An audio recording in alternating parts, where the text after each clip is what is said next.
10월 27일 목요일입니다. 오늘 새벽 우리에게 주시는 하나님의 말씀은 사사기 13장 1절로 7절까지의 말씀입니다.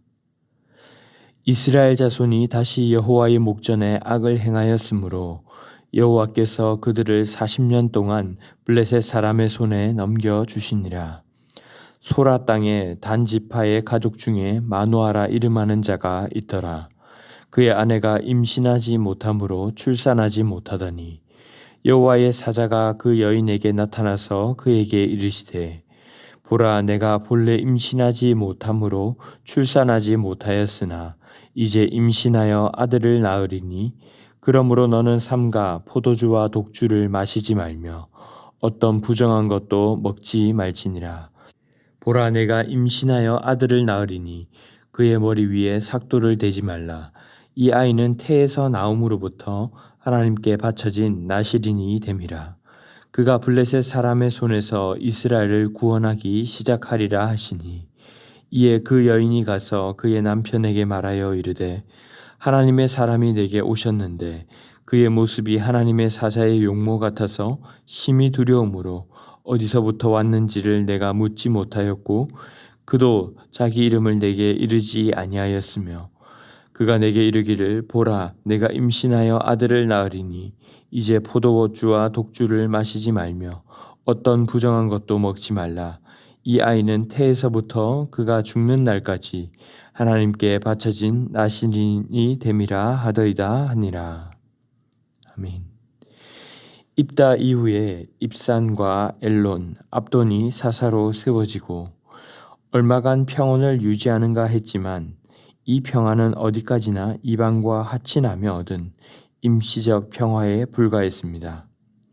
그 대가로 그들은 왕과 같은 혜택을 누리는가 했지만 이들도 결국엔 모두 죽고 맙니다. 그리고 오늘 본문 1절에서는 이스라엘 자손이 다시 여호와의 목전에 악을 행하였으므로 여호와께서 그들을 40년 동안 블레셋 사람의 손에 넘겨주었다라고 말씀합니다. 이전의 평화의 시간보다도 더 긴 세월 동안 고통의 시간이 찾아온 것입니다. 이전과 달리 이토록 긴 세월 동안 이방의 지배를 받게 된 것도 처음이었지만 앞에서는 이런 상황에서 부르짖기라도 했다면 여기에는 더 이상 주님께 도움을 구하거나 부르짖었다는 표현이 없습니다. 고난의 순간이 찾아와도 하나님을 찾지도 않을 만큼 이스라엘의 타락이 심해지고 심판의 수위도 높아졌음을 의미하는 것입니다. 그런데 부르짖지도 않았는데 성경은 오늘 2절에 곧바로 소라 땅 단 지파에서 마누아라는 자를 소개합니다. 우리가 잘 아는 삼손의 아버지입니다.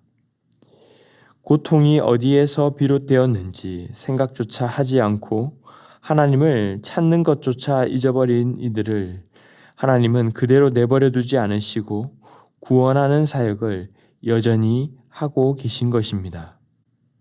불임으로 인해 출산하지 못하는 마누아의 아내에게 3절에 하나님의 사자는 나타나 아들을 약속합니다.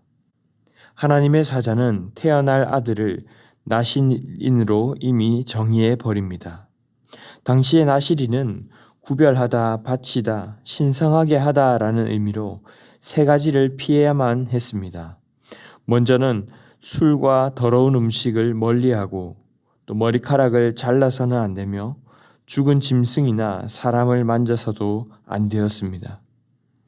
4, 5절은 이러한 사항을 요구하며 태어나지도 않은 삼손을 이미 하나님께 바쳐진 나실인으로 정의하고 있습니다.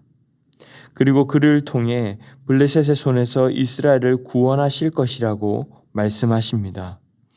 주의 사자를 본 아내는 두려워하며 6절과 7절에서 그 사실을 남편 마누아에게 전하고 있습니다. 하나님은 왜 불임인 그녀에게 나타나셔서 아들을 약속하시고 그에게 나실인으로서의 규례를 지키라고 하셨을까요? 먼저 그녀의 불임은 그저 한 가정사의 모습만이 아니라 열매 맺지 못하는 이스라엘의 상태를 잘 보여줍니다. 당시 불임은 신의 저주라 여겨졌고 이스라엘 백성들도 그렇게 생각했습니다. 하지만 그런 그녀에게 아들을 주겠다고 하신 것은 하나님께서 끝까지 신실하게 은혜와 축복을 베풀어 주신다는 뜻입니다. 이들이 거룩해서 혹은 그럴 자격이 있어서가 아니라 먼저 아들을 주시고 구원하시면서 동시에 나실인의 규례 거룩하라고 당부하신 것은 매우 깊은 의미를 담고 있는 것입니다. 여기에는 죄가 여자를 통해서 들어왔지만 장차 태어날 여자의 후손을 바라보며 그를 통한 구원을 바라고 이루어 가시는 주님의 일방적인 계획과 열망이 담겨 있는 것이죠. 주님은 아무런 조건 없이 은혜로 먼저 구원하셨지만 그렇게 구원받은 자에게 거룩하고 구별된 자로 살아가라고 또한 말씀하시는 것입니다.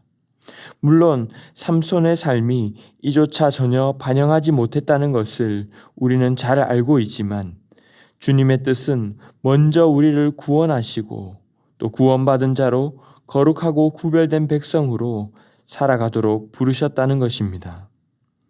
하나님은 아무리 절망적인 상황에서도 소망을 부어주시는 하나님이십니다. 하나님도 해결할 수 없는 절망이란 세상에 존재하지 않습니다. 공의의 하나님은 악을 행하는 이스라엘 백성을 블레셋에 넘겨주시기도 하셨지만 또한 사랑의 하나님으로 우리를 구원하시고 인도하시고자 지금도 그 일을 행하고 계시다는 것입니다. 우리가 살아가다 보면 낙담할 일, 또 실망할 일들이 계속해서 우리에게 밀려옵니다. 마치 씨가 말라버린 마노아의 가정처럼 아무런 소망이 보이지 않는 그때에도 주님은 언제나 우리의 구원이 되시며 소망이 되심을 기억하시기 바랍니다. 또한 아무런 소망 없는 불임 같은 우리에게 생명을 주신 것은 그저 우리의 만족과 유익을 위한 것이 아님을 기억하시기 바랍니다. 태어나지도 않은 삼손을 먼저 나실인으로 삼으신 것과 같이 주님은 우리를 이미 주님의 백성으로 거룩하게 살아갈 자로 부르셨음을 기억하고 그 뜻을 따라 살기를 바랍니다.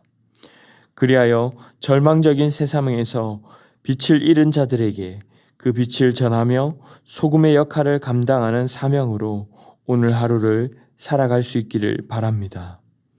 말씀을 맺겠습니다. 구원의 은혜를 기억하고 염려하지 말고 감사하시기 바랍니다.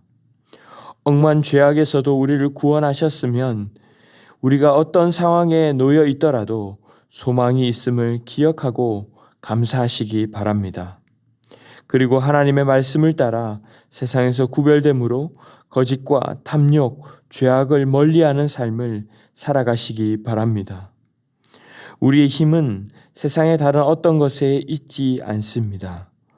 주님 앞에서 순결하고 거룩을 지키는 것이 우리의 진짜 능력이라는 것을 기억하시고 마지막으로 다른 이들에게도 그 소망을 전하는 삶을 살아갈 수 있기를 바랍니다. 지금 나를 두렵게 하는 것을 두려워하기보다 오직 주님만을 두려워함으로 그러한 자에게 주시는 주님의 능력이 여러분 모두에게 부어줄 수 있기를 주님의 이름으로 축원합니다. 기도하겠습니다. 사랑의 주님 감사합니다. 험난하고 강한 자가 득세하는 듯한 세상 속에서 오늘도 구별된 자로 빛과 소금으로 불러주심을 감사합니다. 세상의 관점으로 바라볼 때는 망했다고 아무런 힘도 소망도 없다고 말하는 이때에 그러나 주님께서 우리와 함께 계시고 여전히 소망이 있음을 말하는 세대가 되게 하여 주시옵소서. 거룩을 생명처럼 지켜나가게 하시고 하늘로부터 공급받는 힘으로 능히 세상을 이기고 섬기며 나아가는 우리가 되게 하여 주시옵소서. 값없이 베풀어 주신 은혜, 우리의 유익을 위해 사용할 것이 아니라 죽어가는 영혼을 살리고 섬기기 위해 먼저 주셨다는 사실을 기억하며 오늘을 살아내게 하여 주시옵소서. 이 모든 말씀 존귀하신 예수님의 이름으로 기도하옵나이다. 아멘. 이 시간 함께 기도하실 때 주신 말씀을 붙들고 기도하시고 주간 기도 제목을 따라 훈련과 교육을 위해 기도하겠습니다. 제자 훈련을 비롯한 평신도 훈련을 통하여 예수님을 닮은 온전한 주님의 제자로 세워지게 하여 주시옵소서. 주일학교와 청년들에게 살아있는 생명력을 허락하시고 부흥을 허락해달라고 담임 목사님과 모든 말씀 맡은 사역자들, 주일학교 교사를 위해서도 기도해 주시기 바랍니다. 합심 제목과 개인적인 제목으로 기도하도록 하겠습니다. 함께 기도하겠습니다.